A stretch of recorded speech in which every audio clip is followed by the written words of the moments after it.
कहते हैं हर उजड़ा हुआ गांव किसी एक रात की, किसी एक चीख की निशानी होता है। ये है भैरव। सूखी जमीन, टूटी दीवारें, वीरान गलियां। आज यहाँ कोई नहीं रहता। नानी, ये गांव इतना खत्म सा क्यों है? सब लोग यहाँ से चले क्यों गए? और आप भी हमारे साथ शहर क्यों नहीं आती? बेटा, ये भैरव कभी बहुत खुशहाल गांव था। हंसी, शोर, शादी ब्याह, मेले। रात को भी लोग देर तक जागते थे। लेकिन सब कुछ एक ही रात में बदल गया। उसी रात गांव की 12 साल की एक लड़की अचानक गायब हो गई। न कोई आवाज, न कोई गवाह, बस गायब। अगले ही हफ्ते एक और औरत गुम।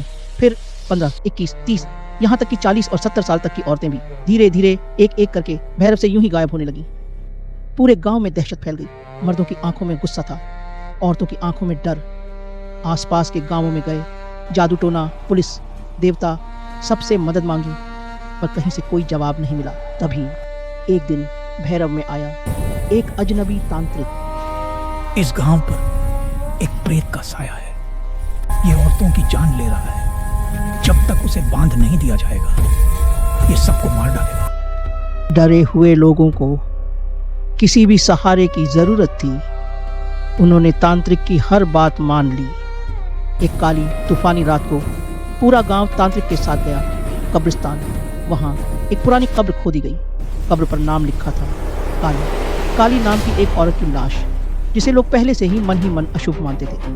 तांत्रिक ने उसकी हड्डियां निकाली, उन्हें पीतल के लोहे से बने एक लोटे में बंद किया, मंत्र पढ़े और उस लोटे को गांव के पुराने तालाब में फेंक दिया। अब वो प्रेत हमेशा के लिए कैद हो गया है। तुम सब सुरक्षित है। कुछ दिन तक भैरव में शांति छा गई। 6 दिन तक कोई औरत गायब नहीं हुई। लोगों ने सोचा काली की हड्डियों के साथ बुरा वक्त भी दफन हो गया। लेकिन 7वें दिन की सुबह शहर जाने वाले रास्ते पर एक लाश मिली। वो थी ब्रजेश की माँ। उसका चेहरा जैसे डर में जाम गया था। आंखें खुली हुई, आसमान की तरफ टिकी। गांव फिर कांप उठा। पर नानी, जब उस प्रेत को काली की हड्डियों के साथ बांध दिया था, तो फिर ब्रजेश की माँ कैसे मरी? फिर ये सब कर कौन रहा था? पता है बेटा, कभी कभी जो हमारी रक्षा कर रहा होता है, हम उसी को बुरा मान लेते हैं। और जो हमसे मीठा बोलता है, हम समझते हैं वही अच्छा है। पर सच्चाई हमेशा वैसी नहीं होती जैसी दिखती है।